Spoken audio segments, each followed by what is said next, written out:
আসসালামু আলাইকুম। আজকে আমি আপনাদেরকে মজার একটা রেসিপি দেখাবো, চিংড়ি মাছের পাকোড়া। আমি ছোট ছোট বাজারে যে চিংড়িগুলা পাওয়া যায়, ওই চিংড়িগুলা কিনে এনে অনেক বেছে অনেক ময়লা পরিষ্কার করে ভালো করে দিয়ে তারপর শিলপাটায় বেটে নিয়েছি। এখন নিচ্ছি এখানে চিংড়িগুলাকে আমি একদম শিলপাটায় বেটে নিয়েছি।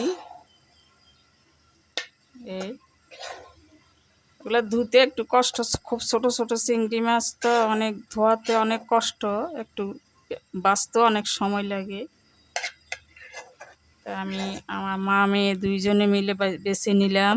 বেছে আমি শিলপাটে বেটে নিয়েছি সামান্য একটু হলুদ দিয়ে। এখানে আছে ধনে পাতা, কাঁচামরিচ, একটু আদা এবং 2টা রসুনের কোয়া দিয়ে ধনে পাতাটা বেটে নিয়েছি। একসাথে কাজটা হয়ে গেল ঝামেলা।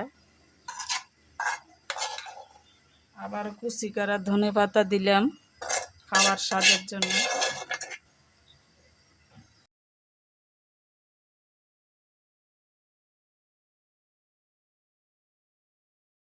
আদা রসুন সামান্য বাটা, তাও একটু দিছি, আগে একটু দিছি এখন একটু দিলাম।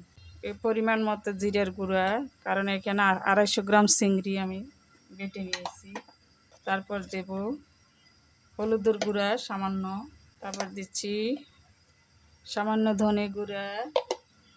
এটা কাঁচামরিচ বাটা দিয়েছি ধনে পাতার সাথে, লাল মরিচটা একটু কম দিলাম, অল্প সামান্য লাল মরিচ।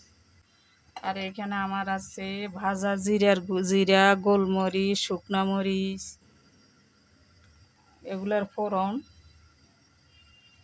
এখানে জিরা, মিষ্টি জিরা, গোলমরিচ, শুকনা মরিচ, এগুলার ফোড়ন দিলাম, সুন্দর একটা গ্রান বাইর হলো। তারপর দিচ্ছি একটু টেস্টিং সল্ট, সামান্য একটু টেস্টিং সল্ট। আমি বিট লবণ, মাছ বাটার সময় বিট লবণ দিয়েছি, এখন আর দেব না। তারপর এগুলো দিয়ে একটু মেখে নিই। মাখার পরে দেব অন্য উপকরণ বেশি না, বেশি দিলে আবার স্বাদটা নষ্ট হয়ে যায়। তো এখানে সবচেয়ে বড় হচ্ছে সামান্য বেকিং সোডা বা বেকিং পাউডার, যেটা হাতের কাছে যেটা থাকে। আমি সামান্য বেকিং সোডাটা দিলাম, এটা বড়াগুলো ফুলে উঠবে সুন্দর করে।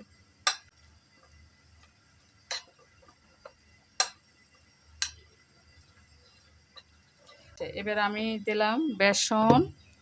এই চামচটা হচ্ছে এখানে হাফ কাপের চেয়ে কম, এটা ছোটো চামচ বেসন। বেসন যতটুকু, চাউলের গুঁড়া ততটুকু দিলাম। এখন দিলাম ময়দা, একসাথে একই পরিমাণে দিয়েছি কাপটার। এবার একটু মেখে নেব ভালো করে।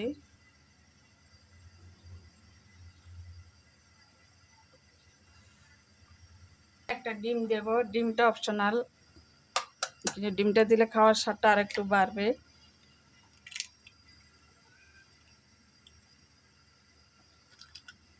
এবার একটা হাত দিয়ে মাখতে হবে, হাতটা ভালো করে দিয়ে পরিষ্কার করার পরে।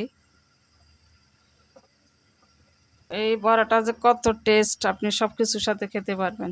পাকোড়া হিসাবেও খেতে পারবেন, সালাদের সাথেও খেতে পারবেন, ভাতের সাথেও খেতে পারবেন, আবার এটাকে ওই ঝোল দিয়ে রান্না করেও খাওয়া যায়। আর এমনি এখন বুট ভাজার সাথে খাবো।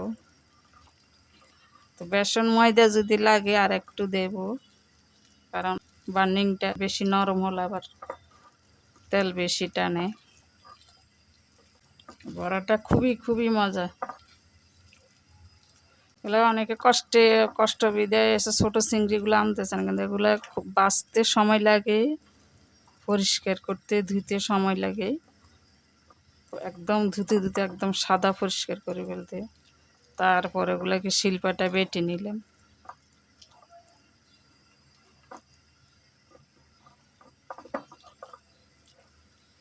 সব তো সম পরিমাণ দিলাম। ময়দা আর একটু সামান্য ময়দা দেব,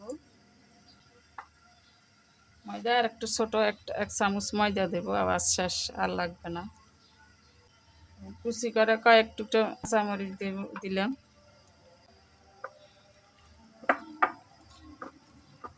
তো আমি বড়াটা নামাজ পড়ে এসে তারপর বানিয়ে দেখাবো আপনাদেরকে কত টেস্টে বড়াটা, নিজেরা বানিয়ে খান। খুবই খুবই টেস্ট। এই তো আমার কাজ শেষ, আমি এখন রেখে দিব।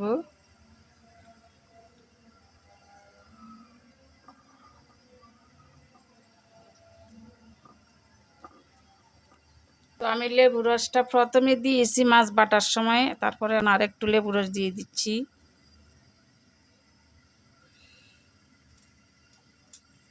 কারণ আমি কিছু সংরক্ষণ করে রেখেছি, তো তখন হলুদ, লবণ, লেবু রস দিয়ে মেখে, সামান্য আদা রসুন দিয়ে মেখে ওগুলো ডিপ ফ্রিজে রেখে দিয়েছি। আর অল্প বাকিগুলো এখন পাকোড়া বানার জন্য রেডি করছি। কারণ কষ্টটা একবার করতে হয়, বারবার তো করা যায় না। মাছগুলো বাছতে সময় লাগে, কুটতে সময় লাগে, তারপর এরপরে পরিষ্কার করতে সময় লাগে, তারপর তো একটা রেসিপি রেডি হয়, তাই না?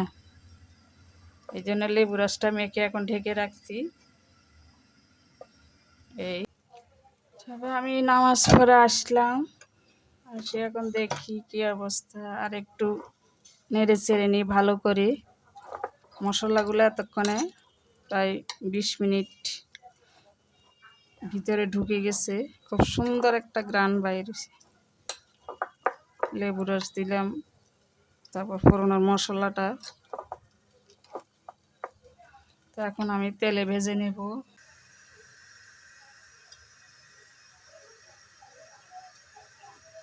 এই তেলটা আমার বেরেস্তা ভাজার তেল। এই বেরেস্তার তেলে ভাজলে আরও বেশি টেস্ট বাড়বে। একটা টিস্যু নিয়ে নিলাম। তা পাকোড়াটা এখন দিচ্ছি, কারণ হাত দিয়ে দিতে হবে, হাত দিয়ে দিলে একটু সুন্দর শেপ হবে।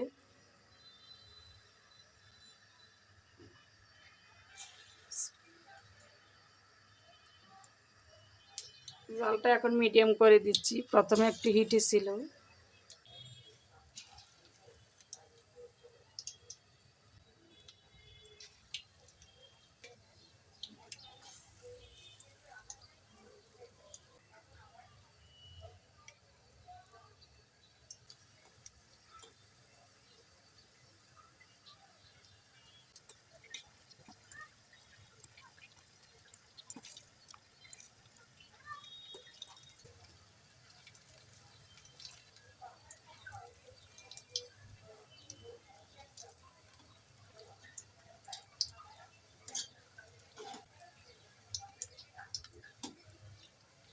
একটু উল্টিয়ে পাল্টিয়ে ভেজে নিতে হবে, একদম মুসমুসে হয়ে যাবে।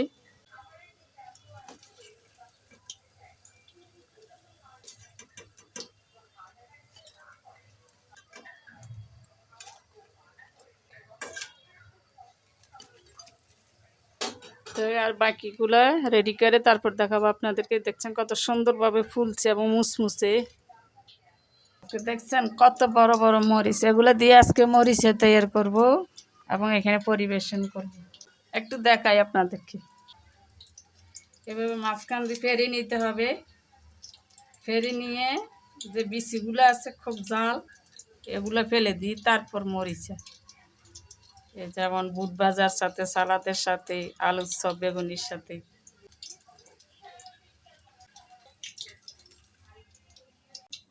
তো হয়ে গেছে আমার দারুণ মজার ছোট চিংড়ির পাকোড়া। একদম ফুলে ডুমা ডুমা, আবার মুসমুসে, যেহেতু চালের গুঁড়া, বেসন, ময়দা সব মিক্স করা আছে।